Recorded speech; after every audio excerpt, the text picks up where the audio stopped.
Hello बच्चों, आज मैं आपके लिए वर्कशीट 13 लेकर आई हूँ जो कि क्लास सिक्स की है।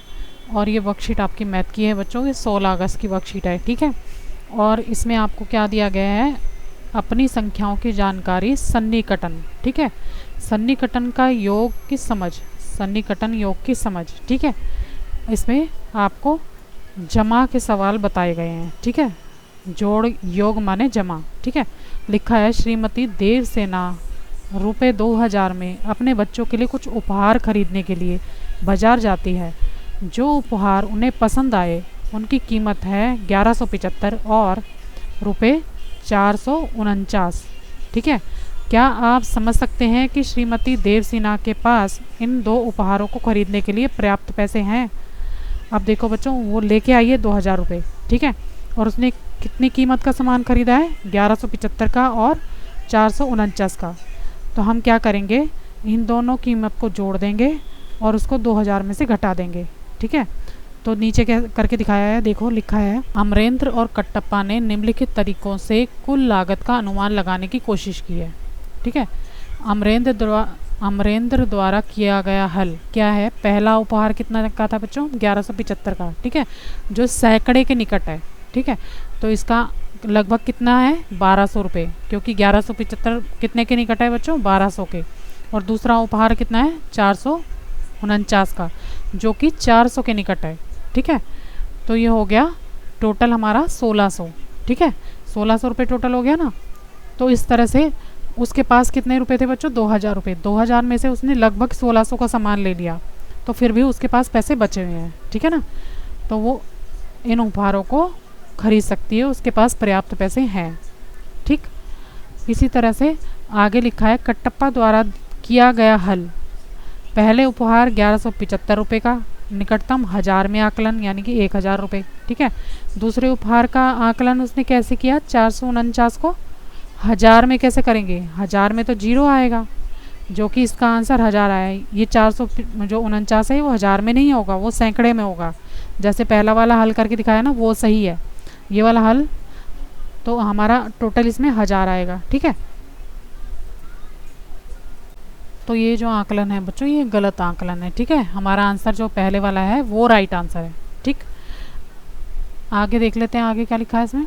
अब लिखा है, क्या आप अमरेंद्र द्वारा किए गए निकटतम सैकड़े का आकलन करोगे या कटप्पा द्वारा किए गए निकटतम 1000 में आकलन? तो हम किसका करेंगे बच्चों? सैकड़े में आकलन करेंगे, ठीक है। अमरेंद्र वाला सही है, ओके। आगे लिखा है, निम्नलिखित निष्कर्ष पढ़ें। अनुमान उचित और तार्किक होना चाहिए, ठीक है। मतलब कि अनुमान हमारा उचित होना चाहिए, ये नहीं कि हम अंदाज़ा लगा लें, ठीक। दूसरा, कोई कठोर नियम नहीं, लेकिन सटीकता का की आवश्यकता पर निर्भर करता है। कोई कठोर नियम नहीं है इसका, बस आंसर हमारा सही निकलना चाहिए, ठीक है। आकलन की कितनी जल्दी ज़रूरत है? तो हम निष्कर्ष क्या निकाल सकते हैं बच्चों? इसलिए हम यह निष्कर्ष निकाल सकते हैं कि अमरेंद्र द्वारा किया गया आकलन अधिक सटीक अनुमान है, क्योंकि यह अधिक उचित और अधिक तार्किक है, ठीक है। उसने सही आकलन किया है, इसलिए उसका आंसर सही है। आगे देख लेते हैं, आगे क्या लिखा है बच्चों। प्रश्न नंबर 1 दिया है, ठीक है। अब प्रश्न नंबर 1 में लिखा है, अनुमान लगाइए कि 18,891 जमा 4,201 निकटतम 1000 का आकलन करना है। अब 18,891 बच्चों किसके निकटतम है? 19,000 के, ठीक है। और 4,201 किसके निकटतम है? 4,000 के। तो अनुमानिक योग क्या होगा बच्चों? जीरो में जीरो जोड़ेंगे, जीरो में जीरो जोड़ेंगे, सारी जीरो में जीरो जोड़ेंगे तो जीरो ही आएगा। 9 में 4 जोड़ेंगे तो 13 आएगा, 13 का 3 हासिल 1, और ये 23,000 आ जाएगा, ठीक है। तो हमारा आंसर क्या आएगा बच्चों? 23,000 रुपये, ठीक है। तो हमारा अनुमानिक योग क्या आएगा? 23,000 रुपये, ठीक है। तो हमारा आंसर ये सही आएगा। प्रश्न नंबर 2 है, अनुमान लगाइए 429 जमा 8,691। तो निकटतम सैकड़े का आकलन कैसे करेंगे बच्चों? 429 का निकटतम आकलन होगा बच्चों 400, और 8,691 का निकटतम आकलन होगा 8,700। तो हमारा अनुमानित योग क्या आ जाएगा बच्चों? 9,100, ठीक है।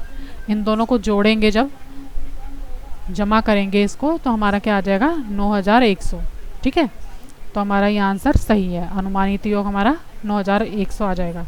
अब आगे एक और प्रश्न दिया है, अनुमान लगाइए 9876 में से घटाएंगे 6789 को हम घटाएंगे, तो निकटतम हजार का आकलन में क्या लिखेंगे बच्चों? 9876 का निकटतम आकलन हो जाएगा 10,000, ठीक है, और 6779 का निकटतम आकलन हो जाएगा 7,000। जब हम इसे घटाएंगे तो क्योंकि हमारा पूरा नंबर है 10,000 पूरा और 7,000 पूरा, तो इसमें से 3,000 हमारा अनुमानित अंक निकल आएगा, ठीक है। तो हमारा आंसर आ जाएगा अनुमानित अंतर 3,000 रुपये। इसी तरह प्रश्न नंबर 2 दिया है, अनुमान लगाइए 90,476 में से 10,241 को घटाना है, ठीक है।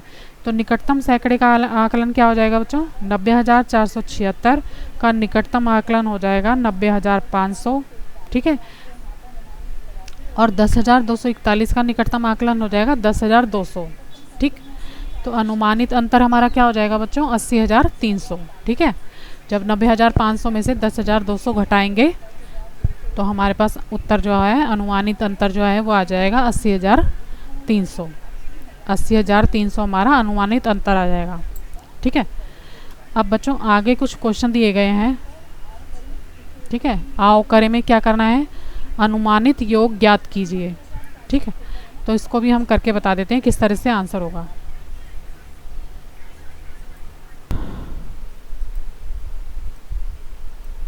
तो पहले क्वेश्चन को कैसे करेंगे बच्चों?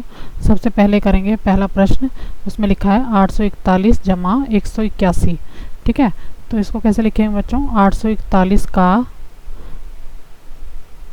सन्निकट मान बराबर है, अब देखो बच्चों 841 जो है 50 के आसपास, 50 से छोटा है, ठीक है। तो इसलिए यहाँ पर 800 लिया गया है। अगर 50 से बड़ा नंबर होता तो यहाँ 900 आता। ऐसे ही 181 जो है वो 50 से बड़ा है, ठीक है। तो 81 50 से बड़ा है, इसलिए यहाँ पर 200 लिखा है, ठीक है। अब बच्चों इन दोनों को जोड़ देंगे, 800 जमा 200 बराबर है, आकलन कितना हुआ मेरे पास? 1000, ठीक है। 1000 इसका आकलन हो गया, इसका आंसर 1000 आएगा। इसी तरह से प्रश्न नंबर 2 करेंगे, यानी कि पहले प्रश्न का ही पार्ट 2 है ये। 2400 जमा 6891।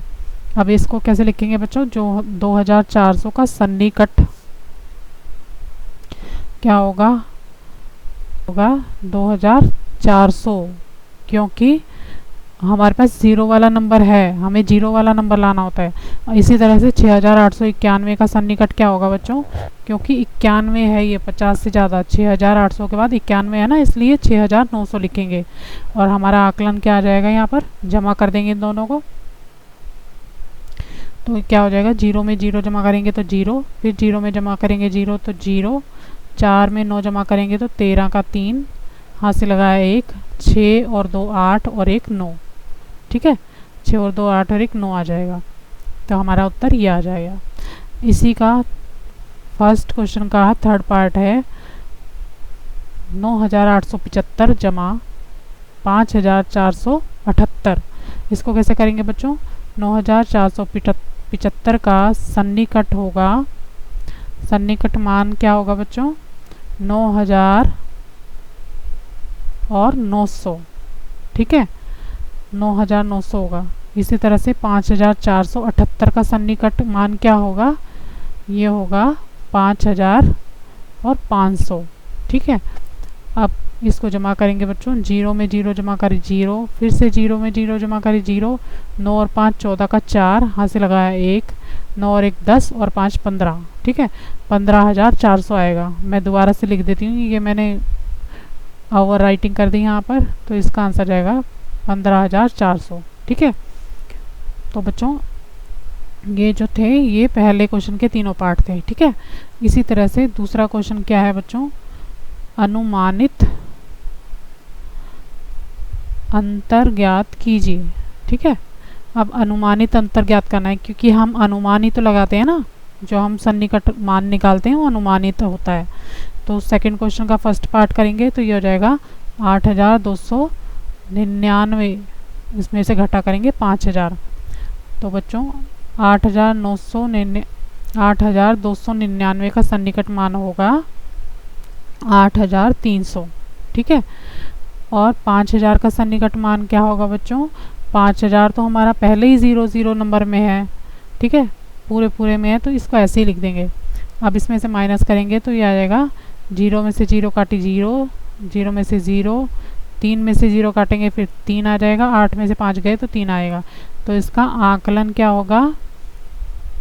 आकलन अंतर क्या होगा बच्चों? यहाँ पे में लिख लेना, आकलन में अंतर, ठीक है। आकलन में अंतर होगा 3,300। इसी तरह इसका सेकंड पार्ट करेंगे बच्चों, सेकंड क्वेश्चन का। तो ये है 9,999 माइनस करेंगे 5,421 में से, ठीक है। 9,999 में से माइनस करेंगे 5,421, तो 9,999 का सन्निकट मान होगा बच्चों, अब राउंड फिगर में, क्योंकि हमें 0 वाला नंबर चाहिए होता है तो एक ही कम है इसमें 10,000 में, तो यहाँ पर 10,000 आ जाएगा। इसी तरह से 5,421 का सन्निकट मान क्या होगा बच्चों? 5,000, इसका मान होगा 5,400, ठीक है। तो इसमें से घटाएंगे 10,000 में से 5,400 घटाएंगे तो क्या आएगा बच्चों? फिर से 0 में से 0 जाएगी, लेकिन अब हमारे पास नंबर आगे भी हैं तो हम हासिल लेंगे, ठीक है। हासिल वाले सवाल आते हैं ना, यहाँ बन जाएगा 10, 10 में से 4 गए तो 6, यहाँ बचा 9, 9 में से 5 गए तो 4, ठीक है। इस तरह से 4,600 आंसर आ जाएगा। तो हम क्या लिखेंगे बच्चों? आकलन में अंतर कितना आया? 4,600, ओके। तो इस तरह से ये दोनों आंसर हमने निकाल दिए हैं। तो ये थी बच्चों आज की वर्कशीट। अगर आपको मेरा वीडियो अच्छा लगे तो प्लीज़ मेरे चैनल को लाइक करना, सब्सक्राइब करना। Thank you very much.